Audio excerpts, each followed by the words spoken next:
메시지에서 여호와 그는 하나님이시로다라는 제목으로 말씀을 나누고자 합니다.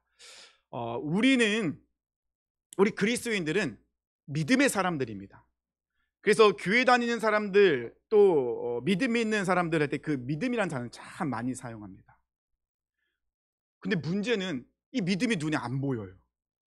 이게 우리가 옷을 입는 것처럼 무엇인가 보이면 참 좋겠는데 이 믿음이 눈에 보이지 않는다는 겁니다. 그 믿음이 이렇게 손에 잡히는 것도 아니에요. 근데 우리는 어떤 사람을 보면은 저 사람은 믿음이 좋아요. 믿음이 좀 약한 것 같아요. 우리가 이렇게 판단하기도 하고 이야기도 한다는 것입니다. 어떤 성도님들은 굉장히 교회도 오래 다니시고 막 직분도 뭐 이렇게 장로님이시고 막 목사이고 막 이래요. 그러면 우리가 보통 생각합니다. 저 정도까지 되면 믿음이 좋을 거야. 이렇게 우리가 보통 판단을 하죠. 근데 생각보다 작은 것에 마음을 빼앗기기도 하고 무너지기도 한다는 거예요. 근데 어떤 분은 되게 초신자 같은데 교회 나온 지 얼마 안 된 것 같은데 되게 여리여리 약해 보이는데 생각보다 강한 분이 계세요. 막 흔들리지 않아요. 굳건해요. 이런 분도 있다는 것입니다. 그러니까 눈에 보이는 것으로 우리가 믿음이 좋다, 믿음이 좀 약하다라고 이야기하기가 참 어렵다는 것입니다. 오늘 본문은 아합 시대가 배경입니다. 북이스라엘은 여로보암이 금송아지를 만들어서 숭배한 것부터 시작을 해서 이 아합 시대, 이 바알을 섬기는 그 모습까지 쭉 끊임없이 하나님을 떠나 있고 우상 숭배했습니다. 말씀을 듣지 않죠. 그러다 보니 전쟁이 일어나게 되고 또 폭정의 정치가 일어나게 되고 결국 하나님께서는 이스라엘 백성들에게 기회를 주시고 돌아라 말씀하시지만 이스라엘 백성은 듣지 않죠. 하나님께서 지금까지 내려주셨던 은혜를 끊어버리셨어요. 우리가 살아가면서 모든 것이 은혜잖아요. 햇볕도 그렇고 바람도 그렇고 비도 그렇고 우리가 살아가는 모든 것이 은혜인데 하나님께서 이스라엘 백성들에게 은혜를 거두셨어요. 그게 무엇이었냐? 비를 내리지 않으시는 거예요. 이스라엘 백성들에게 비를 딱 끊어버리시니 그들이 살아가기가 어렵죠. 우리가 물을 먹지 않고 살 수 있을까요? 동물들은요 똑같습니다. 비가 내리지 않으면 시내는 마를 것이고 그러면 농사를 지을 수가 없겠죠. 아무것도 할 수 없는 그런 상황이라는 것입니다. 하나님께서 은혜를 내리시지 않자 징계를 내리시자 하나님께서 약속하신 그 가나안 땅, 젖과 꿀이 흐르는 그 땅이 절망의 땅으로 변하더라는 것입니다. 환경이 우리에게 복을 주는 게 아니에요. 하나님이 함께 하시기 때문에 하나님의 은혜가 있기 때문에 그 땅은 은혜의 땅이 되고 복된 땅이 될 수 있다는 것입니다. 아무리 기름진 땅이라고 뭐 과일이 잘 자란다 할지라도 하나님의 은혜를 내려주지 않으면 그 땅은 절망의 땅으로 바뀐다는 것이죠. 이스라엘 백성은 하나님께서 분명하게 선택하여 부르셔서 하나님의 나라와 백성으로 삼으셨어요. 하나님께서는 아브라함을 부르셨습니다. 그리고 아브라함에게 약속을 하셨어요. 저 가나안 땅을 내가 너에게 주리라. 너의 자손을 모래, 해변에 있는 모래처럼 하늘에 있는 별처럼 많게 할 것이다. 4대 만에 하나님께서는 이 아브라함에게 하신 약속을 지키셨어요. 그래서 이스라엘 백성들은 애굽에서 노예로 살고 있었지만 하나님께서 강권적으로 그들을 건져내셔서 광야로 인도하십니다. 출애굽을 시키시죠. 광야에서는요 성막을 주셨어요. 그 성막을 통해서 이스라엘 백성들은 하나님 앞으로 나아갈 수 있는 길이 열렸어요. 하나님께서는 이 성막에서 이스라엘 백성들에게 말씀하시고 만나주시고 그들에게 은혜를 내려주시며 그들을 보호하셨어요. 그리고 여호수아를 중심으로 이스라엘 백성들은 이 가나안 땅을 정복하게 됩니다. 가나안 땅을 정복하고 이제 그곳에 하나님의 나라인 이스라엘이 이제 본격적으로 시작이 되죠. 주권도 있고 국민도 있고 땅도 있습니다. 그러면 나라가 된 것이죠. 이때 하나님께서 이스라엘 백성들에게 명령하신 것이 하나 있습니다. 너희들이 가나안 땅으로 들어갈 건데 가나안 땅에 들어가면 가나안에 있는 원주민들을 불쌍히 여기지 마라. 그들을 반드시 다 내쫓아라. 그들과 어떤 관계도 맺지 말고 타협하지 마라. 이것이 하나님의 명령이었어요. 왜 그러냐면요, 가나안은 우상 숭배로 가득한 곳입니다. 하나님께서 이스라엘 백성들로 하여금 가나안의 모든 족속을 몰아내고 그 땅을 이스라엘에게 주신 이유는 가나안이 우상 숭배와 제약으로 가득 차 있어서 하나님께 심판받았기 때문에. 근데 이스라엘 백성들이 이 가나안으로 들어가야 되는데, 가나안은 우상 숭배의 나라입니다. 안에 그냥 우상이 가득 차 있었어요. 모든 가치관이 우상에게 초점이 맞춰져 있어요. 그래서 하나님께서는 이스라엘 백성들에게 가나안에 있는 우상 받아들이지 마라. 그들의 문화 받아들이지 마라. 그들의 가치관 받아들이지 마라. 철저하게 다 제거하고 다 물리쳐라. 그 모든 걸 하나도 용납하지 마라 라고 분명히 말씀하셨습니다. 왜냐하면 이스라엘 백성들이 가나안에 들어가면 그들의 우상과 그들의 문화를 받아들일 것이라고, 그렇게 연약한 사람이라는 것을 알고 계셨어요. 그래서 하나님 강력하게 말씀하셨죠. 하지만 이스라엘 백성들은 하나님의 말씀에 순종하지 못하고 이스라엘 그 가나안 족속을 다 쫓아내지 못합니다. 그리고 그들의 문화를 받아들여요. 그리고 가나안에 남아있는 그 족속들과 결혼을 해요. 받아들이게 되는 것이죠. 결국은 우상숭배에 빠지게 되고 우상숭배의 최고점을 찍은 이 아합의 시대까지 그들은 오게 되었다는 것입니다. 아합의 아내는 이세벨이라는 여인이에요. 이세벨이라는 여인은 우상숭배의 최고점을 찍은 사람입니다. 바알과 아사라를 얼마나 열심히 섬기는지, 그냥 숭배하는 자가 아니라 이스라엘에 있는, 북이스라엘에 있는 하나님의 선지자를 다 잡아 죽입니다. 그리고 다 내쫓습니다. 그리고 북이스라엘을 바알과 아사라의 나라로 바꿔버려요. 이세벨이 그랬습니다. 그래서 아합 시대에는 하나님을 향한 믿음의 사람들이 사라지기 시작했어요. 없어졌어요. 그럼에도 불구하고 하나님께서는 그 중에서도 믿음의 사람을 남겨놓았습니다. 그것이 오늘 본문에 나와 있는 주인공인 엘리야 선지자였고요. 아합의 신하 중 오바다라는 사람을 남겨뒀습니다. 오바다는요, 그 어려운 시기 속에 동굴에 여호와의 선지자 50명씩 두 부류로 나눠서 그들에게 아침 저녁으로 물과 떡을 공급할 정도로 그렇게 하나님을 섬기는 사람을 남겨두셨어요. 하나님께서는 이렇게 남겨놓은 믿음의 사람들을 통해서 일하기 시작하시답니다.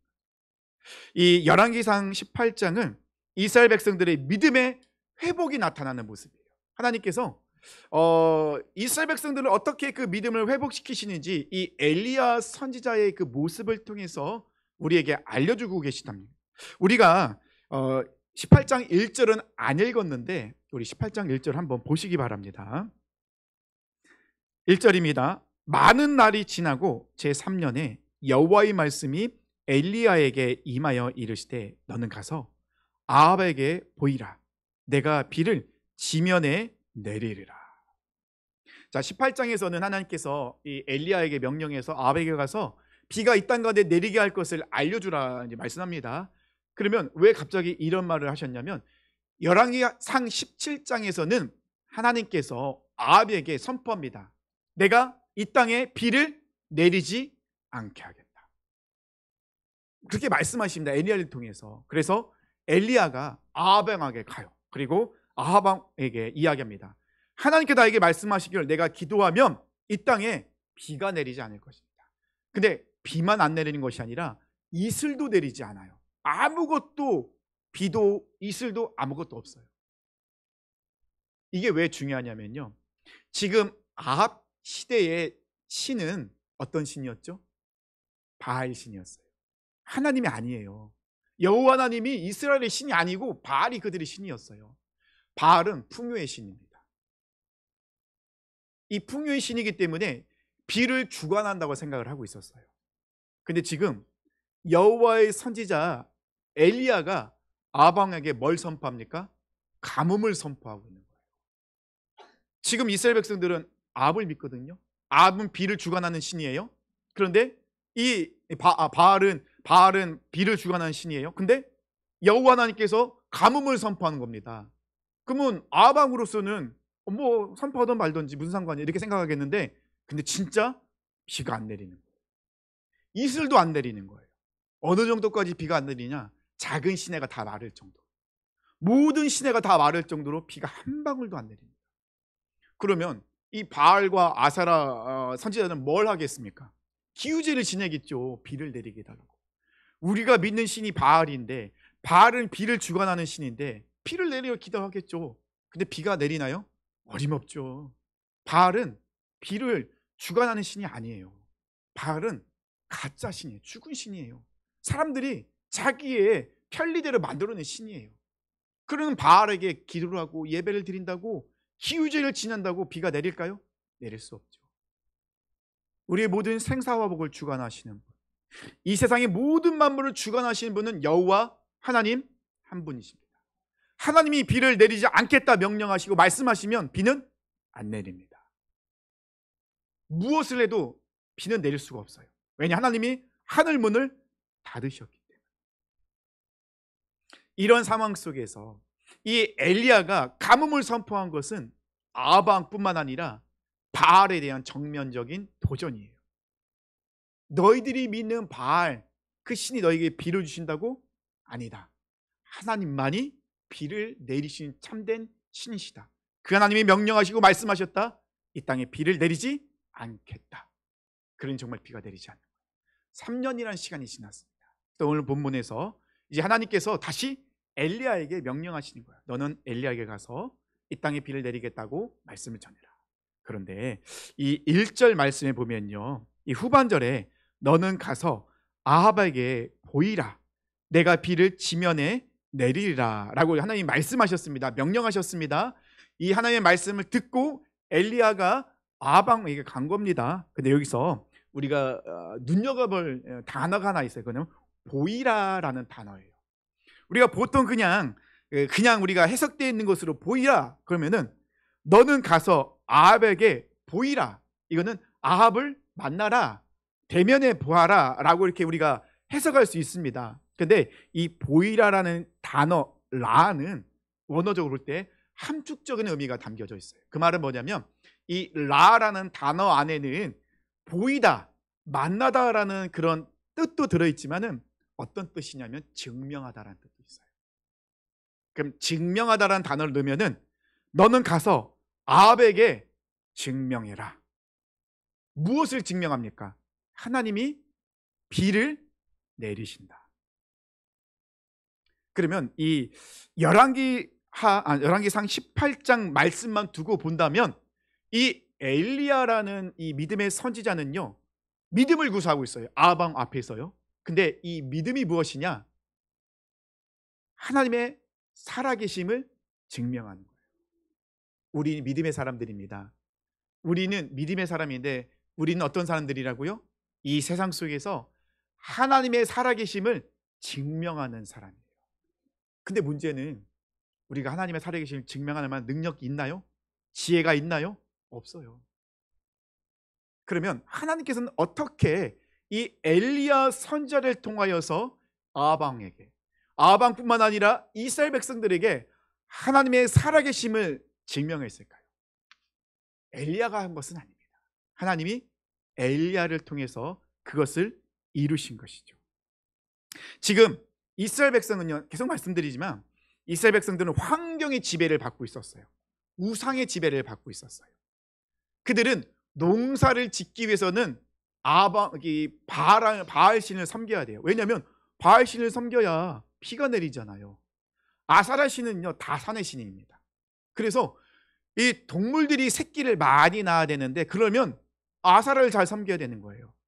그때는 시종 문화였잖아요. 그러면 식구가 많아야 돼요. 자녀가 많아야 돼요. 그러면 내가 결혼해서 자녀를 잘 많이 낳으려면 아사라 신을 섬겨야 되는 거예요. 지금 이스라엘은 지금 환경의 지배를 받고 있고 내가 잘 먹고 잘 살고 내가 무엇인가를 많이 누리기 위해서는 바알과 아사라를 선택해야 됐다는 거예요. 그래서 이스라엘 백성들은 지금 바알과 아사라를 선택합니다. 왜요? 내가 잘 먹고 잘 살기 위해서. 그렇게 아사라를 섬기고 바알을 섬겨야지만이 농사도 잘 되고 새끼도 잘 낳고 자녀도 잘 낳을 수 있다 생각하고 있었다는 것입니다. 근데 그거 아세요? 이스라엘 백성들은요, 하나님의 살아계심을 증명하는 사람들이었어요. 원래 어떻게 알 수 있습니까? 그들이 그 역사를 보면 나타납니다. 이스라엘 백성들이요, 지금 애굽에 노예로 있었어요. 애굽은 그 당시 강대국이었습니다. 근데 하나님께서는 이 애굽의 10가지 재앙, 10가지 신을 심판하십니다. 마지막 장자의 죽음을 통하여서 이스라엘 백성들은 애굽에서 탈출하게 돼요. 애굽에서 나옵니다. 이때 홍해가 그들을 가로막고 있습니다. 홍해를 누가 가르십니까? 하나님이 가르십니다. 하나님이 홍해를 가르실 때까지 이스라엘 백성들은 어떻게 해요? 기다려야 돼요. 언제까지요? 가르실 때까지. 홍해를 지나갑니다. 광야에 갔는데 물이 없어요. 그럼 물을 누가 주실 수 있습니까? 하나님이 주시는 거예요. 그럼 이스라엘 백성은 어떻게 해요? 하나님 물을 주실 때까지 기다리는 거예요. 반석에도 물을 주십니다. 먹을 게 없어요. 광야니까요. 하나님이 만나와 메추라기를 보내주십니다. 이스라엘 백성들은요, 뭐 그 바이킹 족처럼 뭐 귀골이 장대하고 싸움을 잘하는 족속이 아니에요. 그런데 광야에서 이 이스라엘 백성들에게 적들이 쳐들어옵니다. 그런데 하나님이 앞장서 싸우셔서 이스라엘은 승리하십니다. 심지어는 이 무당이 이스라엘을 저주하려고 해요. 이때 하나님은 이 무당의 이 입을 틀어막으십니다. 그리고 저주를 축복으로 바꾸세요. 누가 하셨습니까? 하나님이 하신 거예요. 그러면 이스라엘 백성들이 한 것은 무엇이에요? 하나님이 그 일을 하실 동안 이스라엘 백성들이 한 것은 무엇입니까? 이스라엘 백성들이 한 것은 하나님의 말씀을 듣고 그 말씀을 붙잡고 굳게 서서 하나님을 찬양하고 예배하고 선포합니다. 이것이 바로 이스라엘 백성들이 한 것이었어요. 그들이 이렇게 하나님의 살아계심을 선포하며 나갔을 때 하나님은 그들의 선포 그대로 그들을 통하여 살아계신 하나님을 증명하게끔 만드셨어요. 이스라엘 백성들은 그런 삶을 살고 있었어요.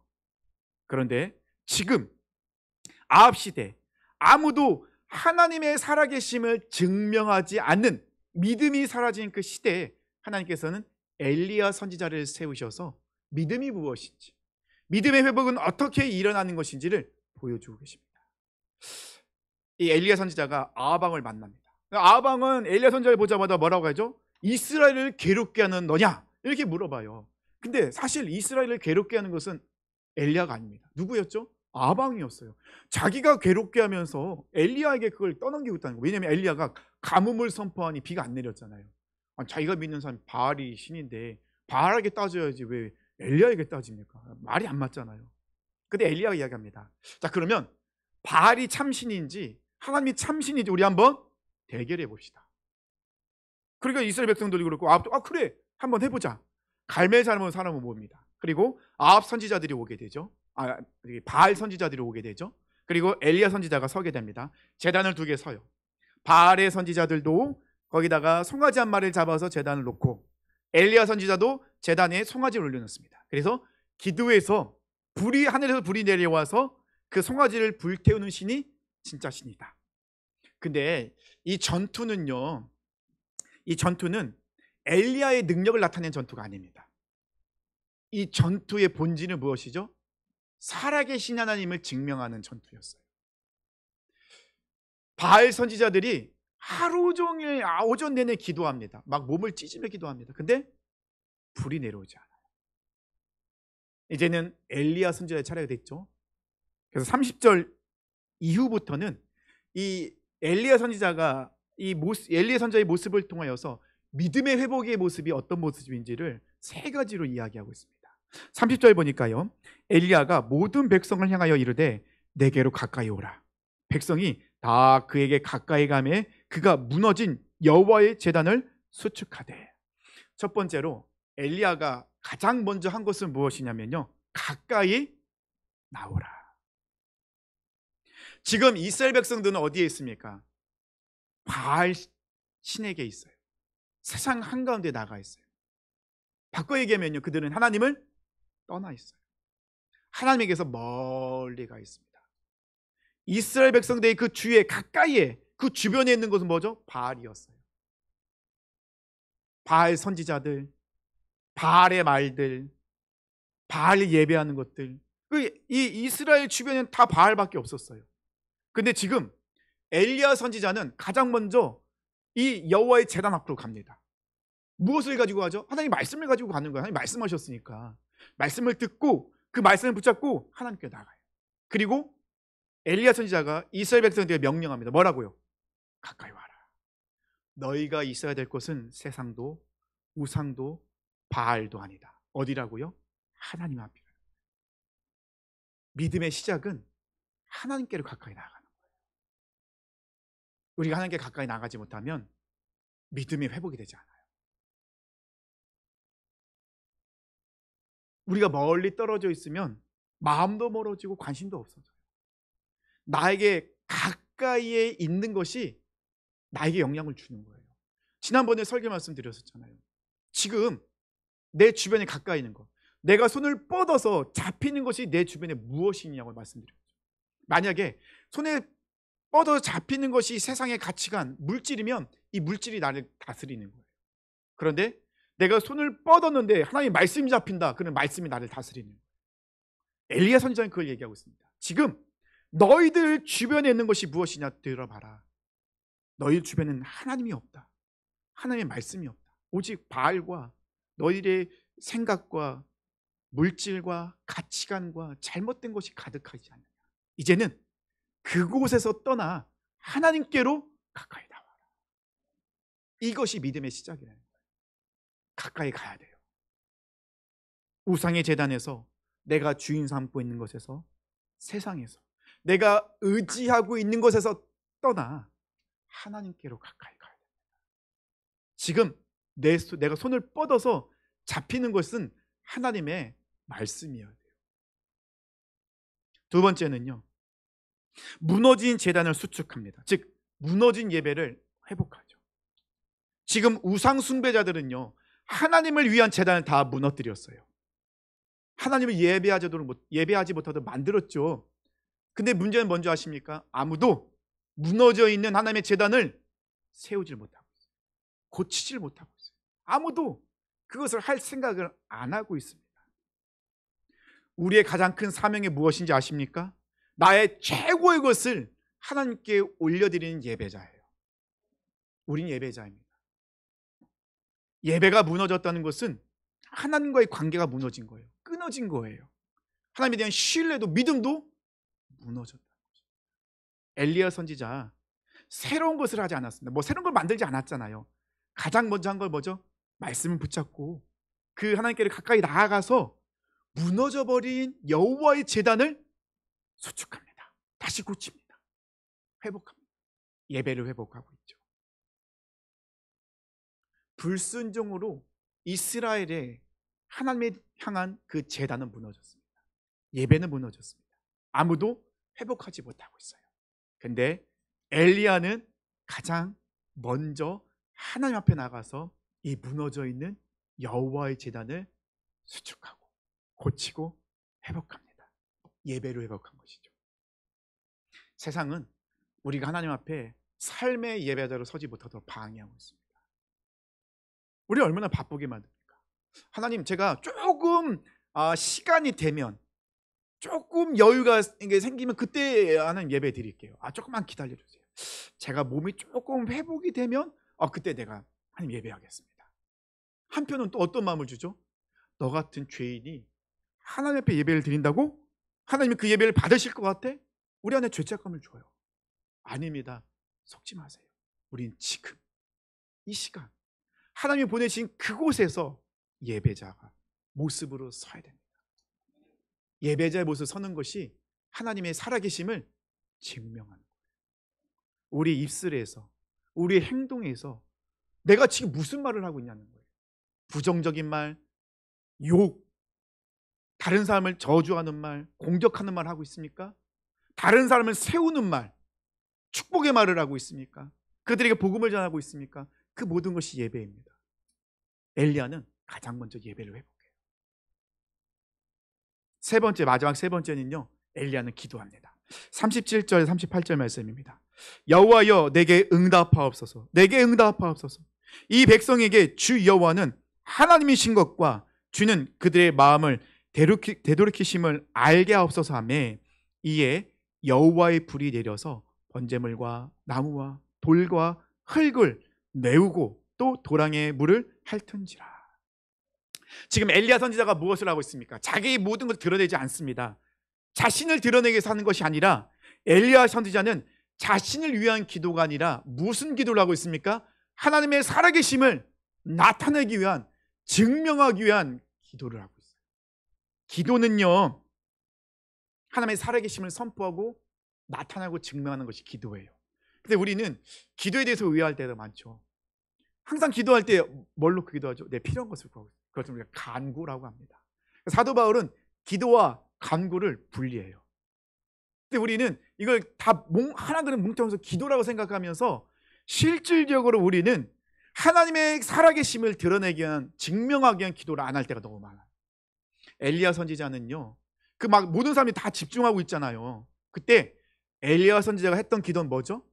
하나님, 이 땅 가운데, 이곳 가운데 하나님의 살아계심을 나타내시옵소서.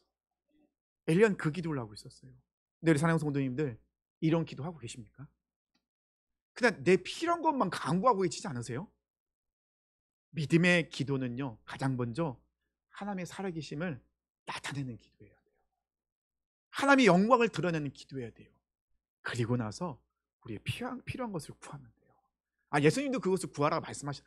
그것을 그런 간구를 하지 말라는 게 아니에요. 해야 돼요. 하지만 먼저 해야 될 게 뭐죠? 하나님의 나타내는 기도, 하나님의 영광을 드러내는 기도. 이 엘리야는 그 기도를 했던 거예요. 그러자 하나님이 응답하시잖아요. 하늘에서 불이 내려옵니다.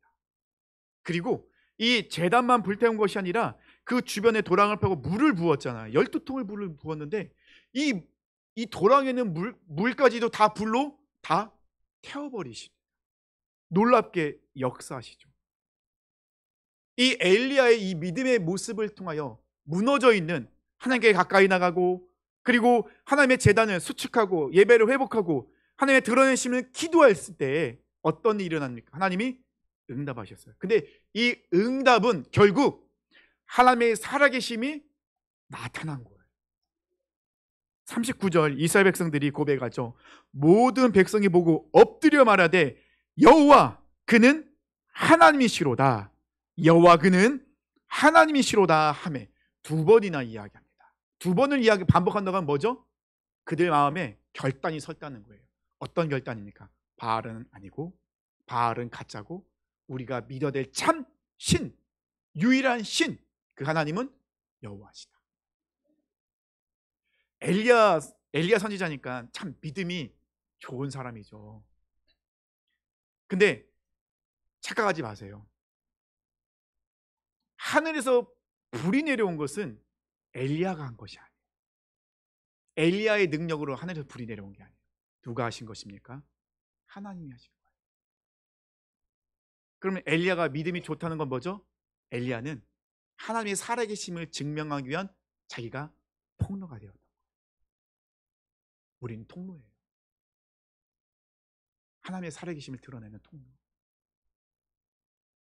믿음이라는 것은 내 삶 속에서 하나님의 살아계심을 증명해내는 것입니다. 엘리야가 특별한 사람이 아니에요.